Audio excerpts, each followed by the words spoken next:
Di mana titik tidak masuk akalnya? Di mana titik tidak masuk akalnya? Aksara film passwordnya. Dia nggak punya bapak ya. Sebelum terciptanya pagar laut di Laut Wakanda, baru mulai udah nyindir. Terdapat seorang keluarga yang diusir dari rumahnya akibat rumahnya digadein pakai main judol. Makanya jangan ngejudol blok, mending ikutan korupsi uang negara. Ditutup gitu doang rumahnya, anjing, kagak dikunci. Kamu marah-marah seperti ini emang bisa menyelesaikan masalah? Lah, kamu ngejudol emang iya bisa bikin kaya? Yang ada memperbanyak agen kemiskinan. Daripada banyak bacot, mereka pun memutuskan OTW kampung yang dimana di kampungnya terdapat sang emak yang lagi-lagi berjualan toge goreng karena kalau toge brutal hanya terdapat di ketikan netizen Wakanda. Namun baru aja berjalan sekitar 2 hektar, tiba-tiba Sima pun terkena pelanggaran di bagian pinggangnya yang membuat Sima tepar tepat di depan anaknya yang lagi studi karma ke kampungnya. Alhasil melihat emaknya, Arun pun langsung mengantar emaknya pulang, sementara gerobaknya diserahkan ke istrinya yang begitu aku jijik dengan suasana kampung ketika anak mami besutan Jaksel dikasih tukar nasib. Nah, sesampai di rumah, Anita adik Arun pun memberikan salam grand opening ke kakaknya yang udah menghilang sekian tahun. Bahkan nikah pun kagak mengundang akibat dulu mereka saking kayanya jadi merasa memiliki keluarga yang seupai. Namun mendengar itu, Arun hanya bisa meng-AFK-kan diri karena takut nanti nggak diterima tinggal di rumah emaknya. Sedangkan Sima tentunya ia menerima keadaan anaknya bagaimanapun bentuk dan sifatnya, mengingat begitu susah beliau ngeden saat melahirkan. Dimana tanpa mengatakan sayangi ibumu, minum Yakult tiap hari. Sima pun mengundang mereka kembali ke rumahnya, bahkan langsung merekomendasikan mereka untuk bersantui ria sebelum meneruskan usaha berjualan togor buatan ibunya. Ampun mas, ini aku mesti tidur di kamar ini. Aku nggak bakalan betah tinggal di kamar ini. Kebanyakan orang kalau udah kaya pas nyari istri beginian mulu yang didapat cuy. Ya kalau di film. Di hari berikutnya, si emak dengan kaki ala-ala sengkuninya kembali ingin mencoba berjualan togor meskipun pinggangnya udah mulai sedikit terkena band. Namun bukannya langsung iklan Hotin Cream, padahal dapat banget cuy timingnya. Si Arun malah mengajukan diri untuk berjualan toge goreng dengan kemasan yang sangat brutal. Tapi nanti kalau dia ngeliat kamu, muka aku mau ditaruh di mana? Di hari pertamanya berjualan, Arun pun masih bingung gimana cara marketingnya. Toge goreng. Toge gorengnya bu. Maaf. Jas gaya buat mama NPC. Sedangkan di sisi lain terdapat juga pedagang toge goreng bernama Jaka tanpa sembung, tanpa buah golok, dan tanpa goblok yang sedang bangga karena usahanya sangat gacor meski tanpa penglaris. Pak sebentar ya pak ya bu. Ditunggu ya pak, bu. Dimana ketika Jaka ingin mentransfer uangnya ke bank, ia pun bertemu dengan Arun di jalan yang ternyata mereka adalah teman sebegundal, cuman bedanya Arun udah tobat akibat bangkrut sementara Jaka kalian lihat sendiri aja dah. Alhamdulillah, sekarang abang sudah sukses ya. Kamu yang semangat ya, yang semangat. Toge goreng, ayo dibeli toge goreng. Pengrosting handal cuy. Nah, ketika Jaka sampai di warungnya, ia pun langsung menggibah tentang Arun yang sekarang mengkisminkan seluruh asetnya udah disita akibat digadaikan. Dan tentunya berita ini membuat mereka bahagia pagi banget. Karena rupanya dulu saat mereka sedang healing ke kota, tepatnya ke rumah dinas Arun yang dulu menjabat sebagai pengawas lautan, cuman sekarang udah dipecat akibat nerima uang suap. Cuaks. Akibat membuat pagar laut di Samudra Hindia Belanda, nambah lagi cuaksnya. Si Jaka dan istrinya pun malah diusir dari rumah Arun meski hanya ingin numpang tinggal 3 hari doang. Sampai Jaka berhasil naik ke tier mitik agar bisa memamerkan ke para warga kampung saat mereka pulang. Makanya cuy, kalau lagi di atas, inget temen yang di bawah. Kembali ke tempat Arun setelah sekian abad kagak beribadah karena hidup dari dulu cuma di diskotik, pulang cuma buat tidur doang, ya kadang-kadang check in sih. Biasalah kehidupan para petinggi di Wakanda, kalau nggak top up mobil mewah ya korupsi uang rakyat. Cuaks. Di hari itu juga si Arun kembali GB pahala meski sedikit lupa dengan cara beribadah yang benar. Karena setelah Arun 1 kali GB pahala, akhirnya dagangannya langsung diserbu oleh para minion yang hendak rental PS. Cuman kebetulan masih nunggu ada yang kosong. Anak-anak ongkos bayar parkir motor pasti tahu rasanya nih. Nah, di rumah telah terjadi perbaku bacotan antara Nita dengan Bunga Bangkai istri Arun karena bisa-bisanya mertuanya sendiri disuruh mencuci pakaian termasuk sempaknya juga akibat ia kagak biasa mencuci pakai tangan, biasanya pakai mesin cuci yang dibeli dari uang rakyat. Cuaks. Namun daripada perbaku bacotan berubah menjadi perbaku gedigan, terpaksa Simak menuruti permintaan menantu begundalnya ini meskipun pinggangnya udah merasakan keencokan yang sangat ekstrim. Ini tuh semua gara-gara Mbak Li atau enggak? Sakit banget ini. Giliran badan encok iklan Hotin kagak nongol-nongol.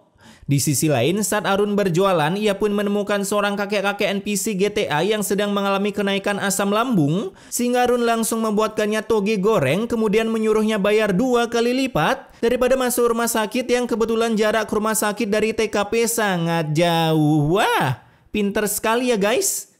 Memanfaatkan situasi lalu mengubahnya menjadi cuan. Sepulangnya dari kerja, kini Arun bercerita kalau ia menghargai satu togenya dengan harga 50.000 dengan kakek-kakek yang udah sekarat karena belum makan. Tapi baru aja menerima uang haram, tiba-tiba uang itu diambil oleh Bunga untuk budget shoppingnya di toko Oren. Kalian, aduh, jangan sampai salah pilih pasangan ya. Beberapa hari kemudian, saat Arun jualan, ia pun disamperin oleh Jaka. Iya bang, bang mau beli toge gorengnya bang? Bisa-bisanya nawarin toge goreng ke orang yang punya warung toge goreng. Di mana kedatangan Babang Jaka Sembung ini untuk memberikan peringatan ke Arun, jika kagak mau terkena bogaman Aldosnya, si Arun jangan pernah berjualan toge goreng di sekitaran warungnya. Namun karena Arun mantan anggota PSTH, tentunya ia kagak takut, karena ia pun langsung menantang jika ingin diparani, gaslah kita parani. Aduh, ngomong apalah gua. Nah, di tempat Bunga Bangkai, ia pun dilo oleh istri Jaka bernama Nada karena udah saking dendamnya dengan Bunga yang pada waktu dulu sempat mengusirnya padahal niat staycation gratisan di rumah dinas mereka yang berisikan kolam renang pribadi. Dan akibat mendendam, ia pun menawarkan Bunga perhiasan setelah ia melihat perhiasan milik Nada begitu tambah wah-wahkan. Karena dengan gobloknya udah tahu uang lagi minggat dari dompet suaminya, Begundal ini malah beli emas dengan cara make uang Nada dulu, kapan-kapan kalau ada uang tinggal balikin, begitulah katanya. Totalnya jadi 10 juta mbak. Diam tak mau bekerja, bergerak nambah kerjaan suami pakai bayar utang. Kala itu selesainya cekot perhiasan, Bunga pun menandatangani surat perjanjian tanpa membaca surat itu terlebih dahulu. Ya biasalah, literasi warga kita udah kagak heran lagi gua. Sehingga pulang-pulang Bunga pun langsung memfleksingkan perhiasannya sampai membuat mertuanya Bagong mengira menantunya udah tersolotkan menjadi ani-ani. Tapi saat cangkemnya berkata seperti ini, Aku dikasih loh pinjaman 10 juta dari dia. Kamu pinjam uang sama Devi 10 juta? Pokoknya kamu yang harus bayarin ini ke Devi ya 10 juta. Kini giliran Arun yang Bagong sambil berkata, gua nyari uangnya di mana anjing 10 juta? Di hari berikutnya berjualan, Arun pun bertanya ke maknya gimana cara tutorial jualan agar togenya cepat laku. Aduh togi. Alhasil Simak menyarankan untuk mengganti yel-yelnya dari toge goreng menjadi toge brutal goreng yang langsung diterapkan oleh Arun. Toge brutal. Tapi sayangnya akibat yel-yel yang tak sesuai hasrat nafsu musang birahi, membuat 2 orang preman melakukan baku hantam ke gerobak Arun karena mereka merasa terzolimi akibat apa yang diinginkan tak sesuai dengan ekspektasi. Buset, Bang Rocky udah jualan ayam aja sekarang. Canda bang, canda. Setelah ditumbuk oleh para preman, terpaksa Arun menyudahi menjual toge dengan saran dari emaknya dengan mengganti yel-yel karena yang datang bukannya pelanggan yang kelaparan, yang ada malah musang birahi yang lepas dari kandangnya. Beginilah guys, kalau kalian jualan dengan cara clickbait. Tak berselang lama, datanglah Nada ke sana untuk menagih hutangnya sebelum silaturahmi kita putus. Bahkan selain Nada, adik Arun juga ikutan meramaikan suasana dengan mengerosting kakak iparnya. Mbak, bayar dong utangnya. Namun untungnya Bunga diberikan selang waktu 1 hari jika tak ingin bermeet and greet Ria di lapas Nusa Kambangan. Buset dah, alis adiknya noh. Please lah, nyari pemain yang tampang susahnya meyakinkan dikit lah. Mana ada orang susah sulam alis. Setelah kepergian mereka, Bunga pun memberikan kejutan ke Arun yang baru aja beristirahat setelah kena tumbukan di bagian Uluwati sampai pindah ke Uluwatu. Mas, bangun mas. Kamu tolong bayarin dulu ya 10 juta besok. Gampang banget itu congor ngomong 10 juta. Karena suaminya kagak punya uang, terpaksa malam harinya Bunga beraksi ingin membuat suaminya simulasi menduda dengan cara minggat dari rumah, dan inilah pesan immortal dari cangkem Bunga. Selamat tinggal Mas Arul. Karena kamu nggak bisa lagi kasih aku uang. Nah, udah tahu kan guys, cinta hanya akan timbul kalau ada uangnya cuy. Nah, saat hari udah berganti warna, Arun pun bingung kok kemarin malam kagak ada yang meluk ya. Sampai rudalnya pun ikutan komplain. Tapi ketika Nita curiga kakak iparnya udah kabur dengan mewarisi hutang, Arun pun langsung mengecek kondisi lemarinya dan benar dugaan adiknya kalau sang istri udah pergi berkeliaran mencari spare rudal yang lebih bisa membiayai kehidupannya. Anjas. Malah jadi lintah darat sedot sana sini anjing.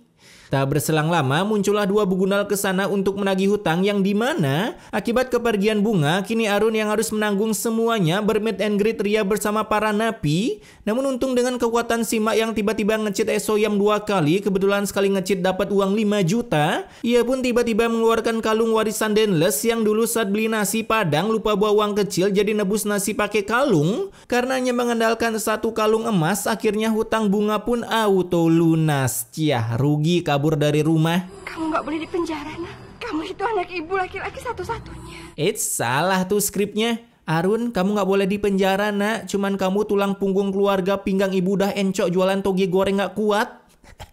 Nah, itu baru bener. Meskipun udah dibayarin utangnya, si pembanting tulang sekarang malah sakit-sakitan. Tahu gini masuk penjara aja lu tong. Begitulah dalam hati maknya. Bahkan selesainya mengelap casing anaknya, kini si mak pun berdoa agar anaknya cepat sembuh dan segera sukses agar penyakit pinggangnya bisa cepat diobati. Capek cuy, encok terus setiap hari. Begitulah dalam hati si emak. Makanya bu, ya elah masih awet muda gini, nikah lagi lah. Masih banyak musang birahi di luaran sana. Beberapa hari kemudian, kini Arun udah bisa bangkit dari tidur santuinya dan sekarang lagi modif gerobak toge brutalnya agar saat dikejar musang birahi bisa mengaktifkan nos dan asap cumi darat untuk menghilangkan jejak petualangnya. Sementara di sisi lain telah terjadi keributan di warung Jaka karena toge goreng miliknya tiba-tiba rasa kecoa yang padahal si minion milih rasa sapi panggang. Hasil akibat tragedi ini, para pelanggannya pada surrender mencaploh hidangan toge goreng milik Jaka. Semudah ini Tuhan memutarbalikan perekonomian di bumi cuy. Tapi Sandra Dewi kok tetap kaya ya? Kembali ke tempat Arun, akhirnya para warga beralih beli toge goreng brutal ke Arun sampai ia mendapatkan keuntungan yang mantap jiwa. Namun saat menghitung cuan, datanglah begunal junior yaitu adik Arun yang menghayal maling cuan Arun dan aduh, lihat dah. Kamu nggak apa-apa, Dek? Kenapa abang nolongin aku? Lah, pakai nanya, kalau elu masuk rumah sakit lebih banyak lagi cuan yang harus dicari blok. Akibat tadi kepalanya kena aspal saat diselamatkan oleh Arun, kini tiba-tiba otak adiknya menjadi waras kembali ke setelan pabriknya dan akhirnya sebuah pelukan Teletubbies pun langsung terjadi. Sepulangnya berjualan, kini Arun kedatangan seorang pelanggan yang ingin memesan toge 50 porsi nggak perlu digoreng untuk acara arisannya. Kebetulan arisannya pesertanya bapak-bapak loh. Salah tempat kali bu, bukan toge yang itu kali yang dicari kaum bapak-bapak. Nah, setelah membuat pesanan 50 porsi dan toge itu dihidangkan langsung di atas gerobak Arun, dari kejauhan dua begunal ini pun udah merasa iri karena kalah saing sampai akhirnya ketika Arun pulang, mereka pun memulai open war-nya dengan bacotannya yang akan menyuruh para preman kembali memberikan salam gedigan, meskipun Arun kagak ketar-ketir akibat pertahanan tubuhnya udah di-upgrade setelah meminum Saka Tonic ABC. Beberapa hari pun berlalu, kini Arun kembali dihadirkan pelanggan toge goreng brutal banget dengan pesanan 100 porsi. Buset dah, mau pesta toge kah? Dan hanya dengan berjualan toge 100 porsi itu, kini Arun udah bisa membuka warung toge goreng cap brutalnya sendiri, bahkan lebih besar dan lebih elit ketimbang milik Jaka. Kagak ada setahun anjing udah gacor gini. Ini Arun kalau disuruh jadi motivator udah disangka pelaku pencucian uang cuy.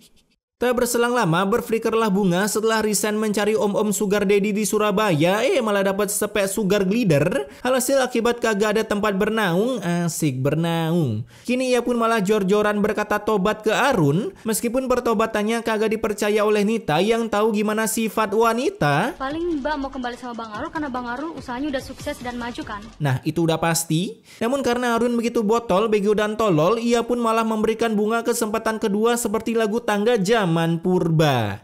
Nah, sehari bertobat dan kembali ke kakak Arun, si Bunga udah melakukan kegiatan hayam malingnya.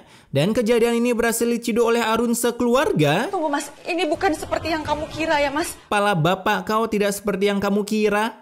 Sehingga keluarlah kata-kata pentalakan dari cangkem Arun, lebih baik menduda daripada punya spek istri yang bisa bikin bangkrut keuangan dalam rumah tangga. Anjas. Di sisi lain, akhirnya warung toge milik Jaka udah di-delete dari Google Maps akibat kagak bisa memperpanjang kontrak. Semua barang-barang bapak saya sita. Udahlah bang, mending kita pergi aja dari sini. Terlebih lagi saat mau pergi menggunakan mobilnya, datanglah dua preman, satunya Om Deddy belum terjun ke politik. Aduh. Makan siang gratis. Yang kedatangannya ingin mengambil mobil Jaka setelah telat bayar kreditan. Ciah, gua kira beli cash, tahu-taunya nyicil. Dari kebangkrutannya, kini Jaka pun datang ke warung milik Arun untuk memberikan bacotan yang di luar nalar. Saya nggak terima usaha kamu maju seperti ini. Stres cuy. Hasil mereka langsung mengunboxing usaha Arun agar sama-sama tak memiliki usaha. Namun di tengah pengunboxingannya, Bang Hendra, kamu kenapa bang? Kagak aku injek beli. jalan doang remedi apalagi berbisnis. Di jalan saat mau OTW rumah sakit. Ini mau ke rumah sakit apa belusukan nangkep garaga yang dilepas Panji anjing. Ketika menyeberangi jembatan, tiba-tiba istri Jaka kepleset dan nyemplung ke sungai. Sedangkan Jaka cuma bisa terdiam AFK yang membuatnya kini harus menduda 100% real. Di tengah pendudaannya dan juga penggembelannya, Jaka pun hanya bisa melihat kesuksesan Arun yang sedang berbagi diamond gratis ke para anak panti. Sedangkan Jaka hanya bisa diam di kejauhan, ingin ikutan minta diamond kagak berani. Mengingat tindakannya kemarin yang begitu brutal, pakai banget. Dan film pun tamat.